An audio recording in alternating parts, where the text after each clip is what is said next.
morning. It's pitch Yeah, there dark you when go. I get here. But Go yeah, ahead. no, I'm Jose Cervantes. I've been a Lowell resident for 32 years now. I came here from Mexico with my mother and my brother when I was 2 years old. Bounced around a little bit from East LA to Florida and everywhere in between. Landed here for good 32 years ago and graduated from Greater Lowell Tech. Been a Mason for the past 22 years. And honestly, my daughter's starting high school right here at the Lowell High this fall. And, you know, I've always, since I became a citizen, I voted every 2 years, you know, super citizen over here. Come to find out, the people that are really making the decisions that matter, the everyday decisions here for us, it's every year. Right. I wasn't too happy with myself. I'm like, hold on. I started opening up the books, made some connections. You know, when the Senate president announced Free Community College, I was there. I was the main speaker. Ended up doing some, you know, catching a little momentum, and the whole time I'm just doing my homework, figuring out what's happening in the community. You know, national average poverty rate is 11%. Here, Lowell, 16%. According to the CBA, 32% in the acre. What are we doing about that?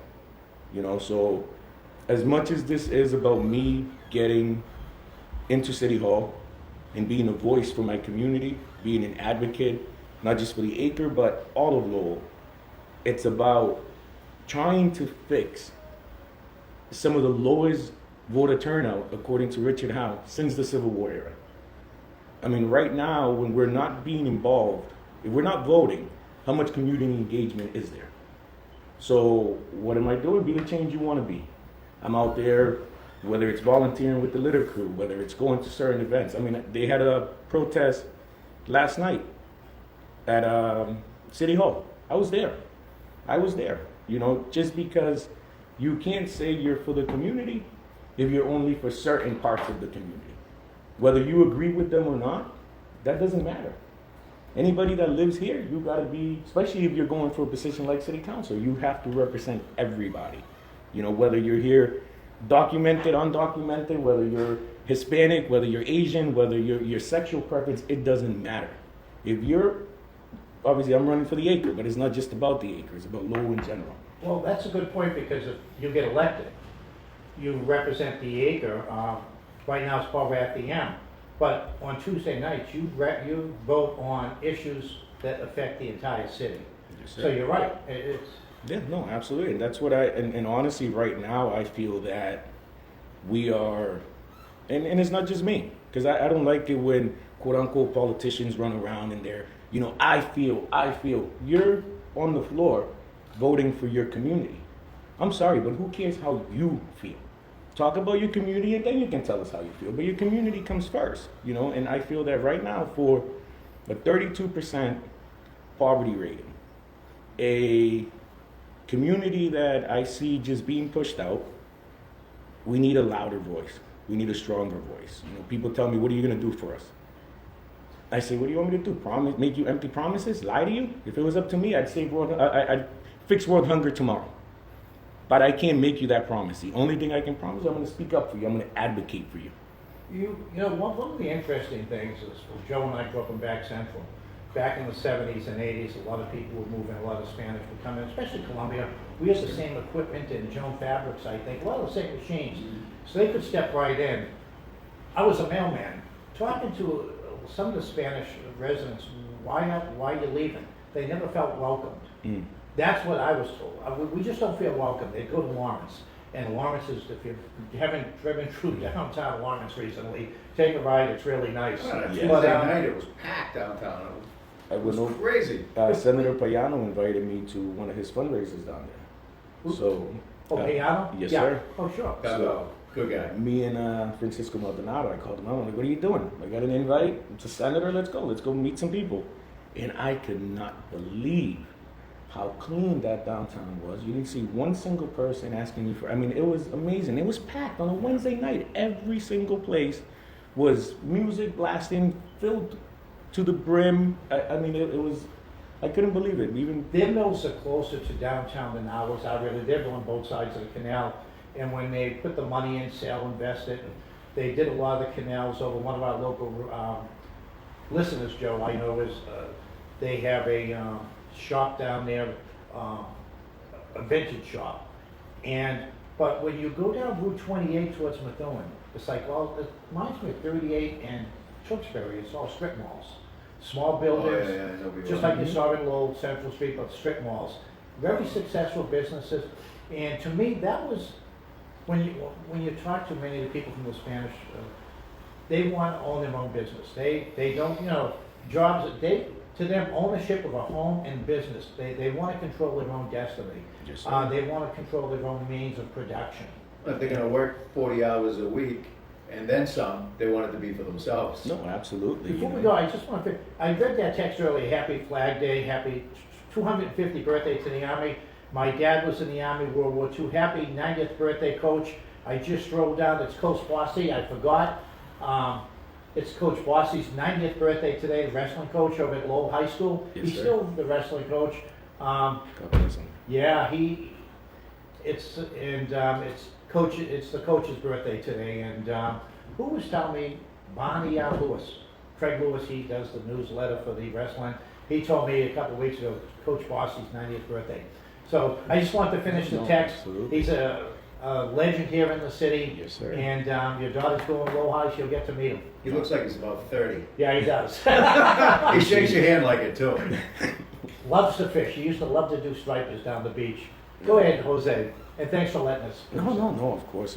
But that's one thing I noticed too, that, if you look at the numbers, the shift that Lawrence had was when the community started getting more, the voter turnout went up, Right. which to me, people are like, well, how is voting? But if you vote for somebody, now you have a dog in the race. Now you're more involved. You're looking at the community more. People get more engaged. I go to these cleanups, like I mentioned earlier, and there's a lot of people there, but there should be more. There's so many things going on here in Lowell that I don't know if you heard me say it before. I see it as a 50-50 issue. Where as candidates, as incumbents, we got to do a better job dragging the community in, and the community needs to do a better job getting involved in voting and doing things like that. You're right. One of the greatest people this city ever produced was former Mayor Armin LeMay. Armin is, to the day I die, one of the greatest people this city's ever produced. He lost an election one year. He came in 10th, I believe. I think there were 23,000 voters that voted in Lowell for the city council. Wow. That's when they paid attention. And Armin was a great mayor. 7,500. Yeah. And what do we get now? 6,000? Well, in 23, out of 75,500 75. and some change that were registered, which I'm still think that's low anyways, we only had 7,500. So you're talking almost 91% of citizens here, voters, didn't care enough to go out and vote, or were not informed enough, or were not invigorated enough, or a lot of the big things I keep hearing is people feeling disenfranchised, especially amongst the Latino community. One of the things I've pushed for years, and I don't want to see the Hamilton Canal go to apartments. It's got housing. The people in the acre, Joe and I grew up in Back Central, people walked to work, we had a lot of mills. We need opportunity, we need jobs for the Yes, people. sir. And the people in the acre, if they can't have a car, they could walk to work. These jobs are not only skilled, but they're unskilled labor. Yeah. And I think, to me, that would be the greatest thing, if you could keep that in business, manufacturing, for jobs. No, but right now it seems like we're doing a push that how we're going to solve this is by throwing a bunch of market rate. And some people aren't even being coy about it, where it's like, well, we'll just get people with money coming in here. And if you can't afford to live here, then there's plenty of land somewhere else. Well, I think they're trying to balance. Yeah. They're trying to balance between affordable housing. It's all about disposable income. Yeah, It doesn't I think to matter keep if it- it's market rate because you have a lot of assistance in Lowell. It's all about disposable income. I was in Waltham yesterday, and I was actually in a car, I wasn't on a motorcycle. But you could see the different apartments, you could see the different housing, and it was a very vibrant area, very, very vibrant. The restaurant I went there for lunch, and they're downtown. But again, you could see the difference in the different housing. But the Absolutely. people were out in the street and support the city. We have 4 minutes left, Jose. we want you to introduce yourself to the city you have. Why should people vote for you? And before you're done, before you leave, ask people for one of their votes. Ask them for their vote. I'll be honest with you. With that, I think I'm kind of lacking because I haven't asked for me, I haven't asked for a single vote because to me, if I sit down and I talk to you for 5-10 minutes, because that's why the handouts are very kind of informal, Right. but they're They're conversation great. I styles. think this is good. I think it's a great one. And if you see every single little paragraph or whatever you want to call it leads to a conversation. If I sit down and you give me your time and I talk to you for a couple minutes, I would imagine that you're going to want to vote for me, or at least vote. You know, my biggest thing right now, as much as it is that I want the opportunity to be in there and represent not just the acre but Lowell, is to get people involved. As long as the voter turnout, 535 people voted in the acre. The incumbent won the seat with 359 votes. How many didn't? We had 8,415 registered voters, which again, I think that number should be higher, but we'll just go with that. So look at your pool to go get those people to vote. If those people come out and vote and I lose by 2,000 votes, I'll sleep just as good as if I win. Yeah. Because this is about the community. As much as it is about, me wanting an opportunity, I'm a construction worker that lives in back of a Greek bakery. I don't have a pot to, we're on the radio, so. I was a mailman. Joe was a prison guard. I don't, what do I have to lose right now? But what I have to win is doing something for my community. Whether I win or lose, you're not getting rid of me. Right. Because I'm going to continue to be out here showing up at events, advocating for my community. And if anything, if I don't win, now I don't have restrictions. Now I can do, I can say certain things that then But the thing is, you're bringing issues that are important to you to Yes, the table. absolutely. If you don't run, those issues don't come to the table. So I congratulate you for running. It's not always about winning or losing.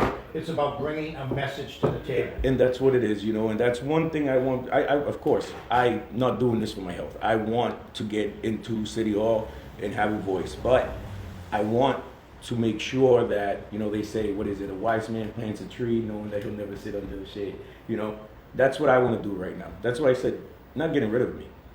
Win or lose, you're not getting rid of me because there are so many people that feel disenfranchised. I have been being lied to. One of my closing favorite things to say to somebody when I'm talking to them is any candidate that comes around, because it's election time, and promises you this, promises you that, you're full of it. Because they can't promise you anything. You got to convince 5 other people in order to make anything happen. You don't have the presidential pen. You're not going to go in there and sign an executive order and make this happen. But who's going around telling you? The only thing I can promise you is that I'm going to work as hard for you in City Hall as I've been working for 22 years, laying rocks, laying bricks, demoing all day, whatever it is, for 12, 13, 14 hours, not thinking twice. I will work hard for the community. I will advocate for you. And at the end of the day, that word community keeps coming up.